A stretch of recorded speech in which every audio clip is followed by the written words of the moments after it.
Good afternoon, welcome back to another episode of Binding of Isaac, as played by the Dark Sage.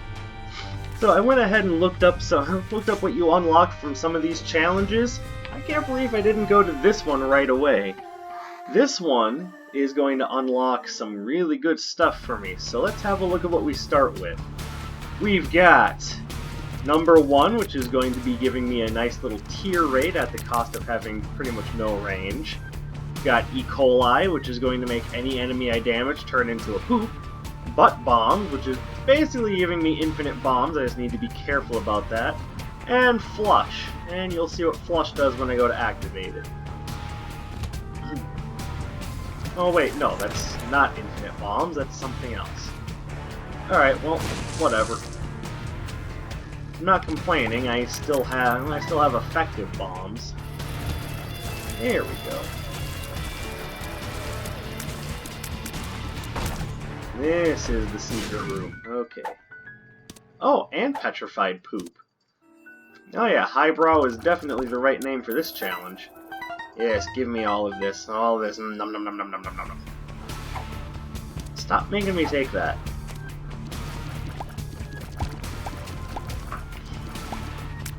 Yeah, looks like there is a dog in my room that wants all the attention. Madam, you do not deserve all the attention right now. I'm trying to record. Duke of Flies, this ought to be easy. Yeah, I'm typically not too worried about my range. Number 5 is... Number 5. Number 2 is a pretty good substitute. It basically puts you at the tier cap in exchange for your range, so increased DPS, decreased range, especially with Pentagram. Now we're looking good. Onwards to the next floor.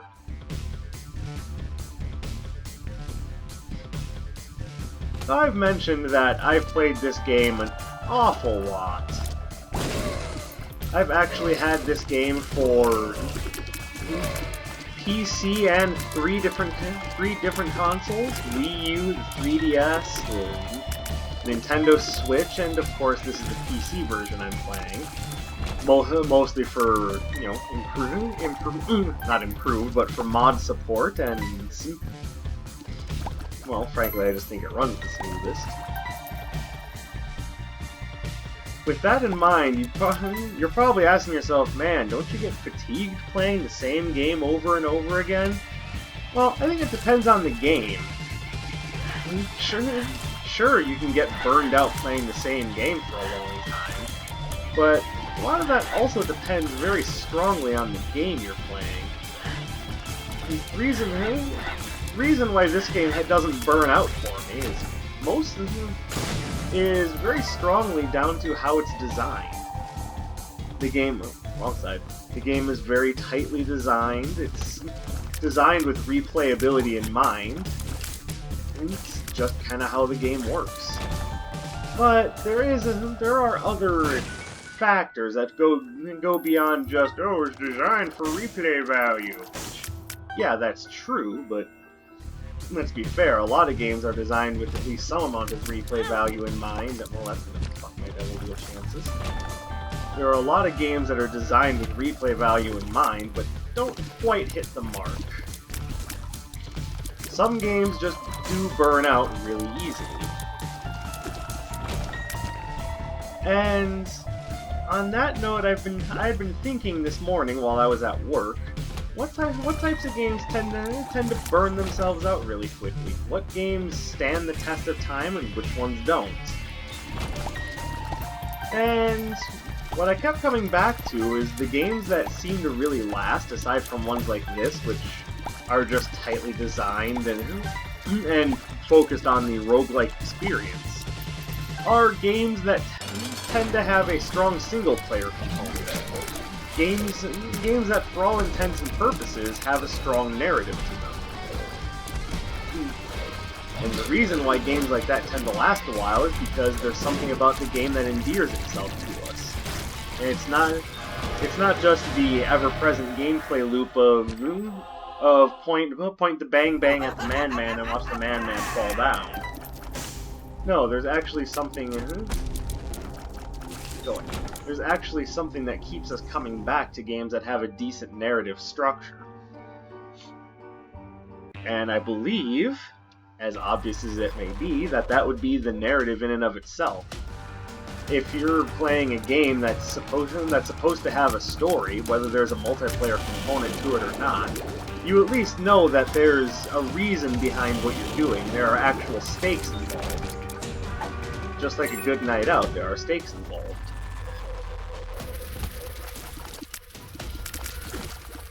And what you're doing by playing games that focus almost entirely on multiplayer is that you're removing the part that people are going to remember.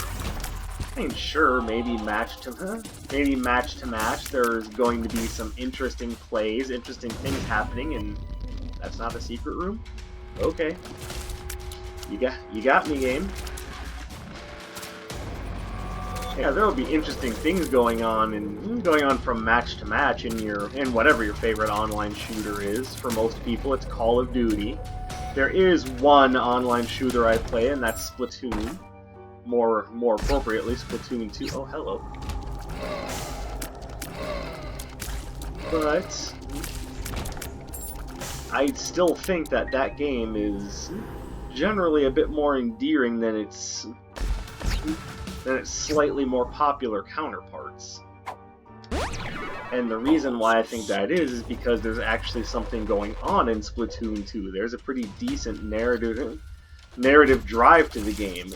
And sure, it's pretty basic, but it makes up for it by having a world full of heart, interesting characters, and a world well built to draw people in. Compare that to,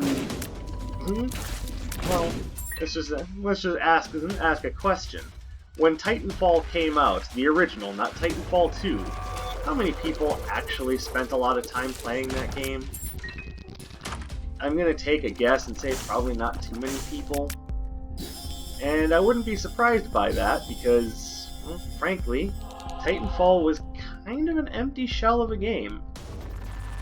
There was the multiplayer component.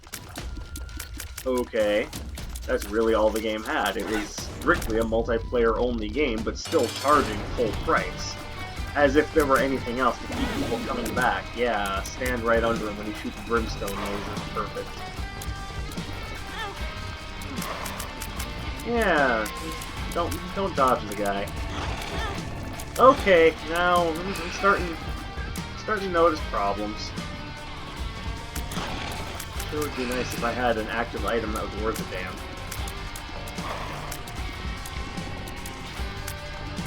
But I shouldn't have to wonder how many people actually stuck around with Titanfall when the only thing it had going for it was just, shooting people. And don't get me wrong, there's plenty to be said for a simple concept, but the deathmatch concept, the point the gun and make the things fall down concept, kind of been done to death at this point. We know what deathmatch looks like, so you kind of need to give people something else to latch onto. And what Titanfall attempted to use was giant robots. Which, okay, fine, giant robots are fun, but you can only compare yourself to Evangelion so many times before people go, okay, bored now. There needed to be something to keep people playing. Unfortunately, for Titanfall, there wasn't a whole lot to keep people coming back. Enough so that when Titanfall 2 came out, it was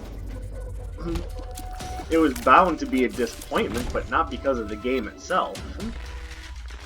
Now, full disclosure, I have not played Titanfall 2. I'm simply going off of what I know from reviews and from what people have said, but Titanfall 2 was actually really good.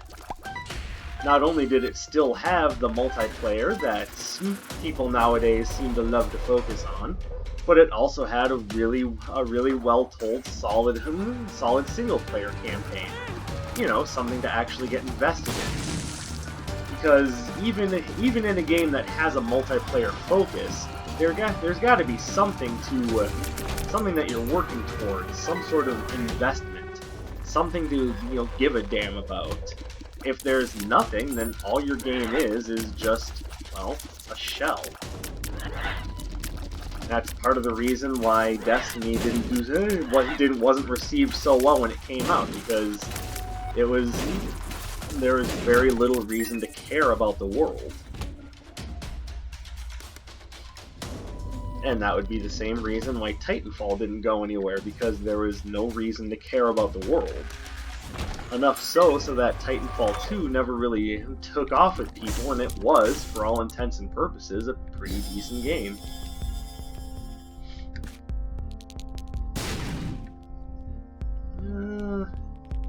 Let's just buy another bomb and go. Wait. Let's keep looking.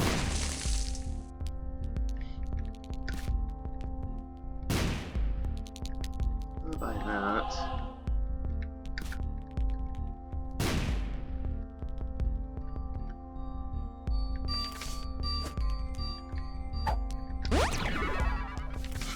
Useful.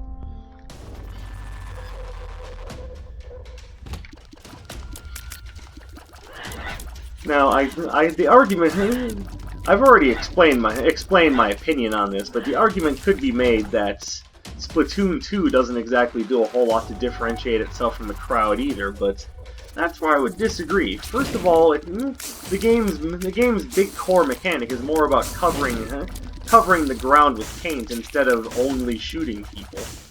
But secondly, and more importantly, it managed to build itself a solid foundational world that people actually got into and enjoy.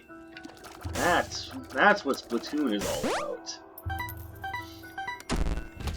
So yeah, it might be another online shooter, especially one following the live service model. But it differentiates itself by actually giving its players something to care about in a world to enjoy. In contrast, for those of you who actually play Call of Duty, I am not one of you, but what was the last Call of Duty game that you really felt passionate about? Because, frankly, a lot of Call of Duty games don't do a whole lot to differentiate themselves from their brethren anymore. It's basically all about multiplayer, zombies. Well, tell me, what else is there in a Call of Duty game? Probably.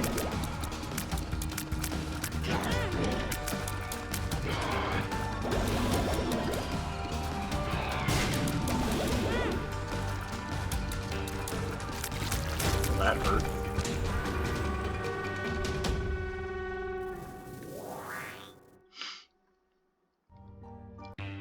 I would have to say that whatever your opinion might be on the Call of Duty series, the one that I know that players of that series herald as one of the best is Call of Duty 4 Modern Warfare.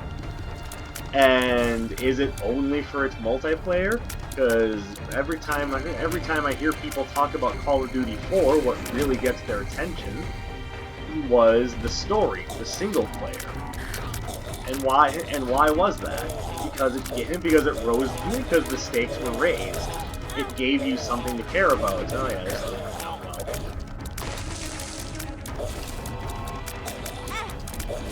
the game was actually designed with some amount of care. It was, at times, even a little profound. That's certainly not something that you would see coming anywhere near the Call of Duty series nowadays. What with it being Activision's really only remaining cash cow? Yeah, you're not gonna see anything really great coming out of Call of Duty. Think about it. They were willing to release Call of Duty Black Ops 4, and they actually waited for about a month to put in their beloved microtransactions.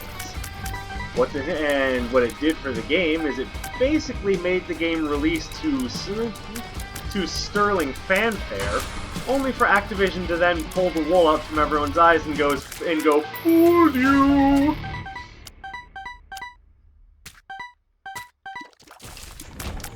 anytime that's the direction they're going in, where they have to basically trick people into buying their games, well, you already know my feelings on this. I'm not going to spend too much more time talking about that. The point I'm getting at is the whole live service model is definitely become the old cut and run. The let's make as much money as we possibly can up front approach, and everything else be damned. You don't, and when you're using that approach, you're not doing it to try to build an endearing world for your players. You're not doing it to give them anything compelling or even a little bit profound. And especially when you're going so far as to sell reticles in your fucking bullshit online store. Now we're talking.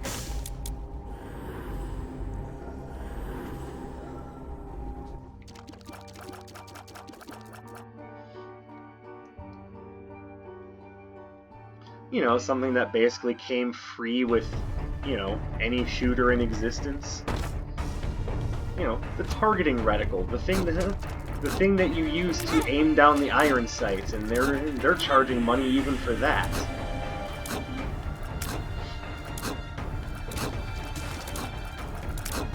But I'm not here to just make fun of game publishers today. I'm actually trying to get a point across.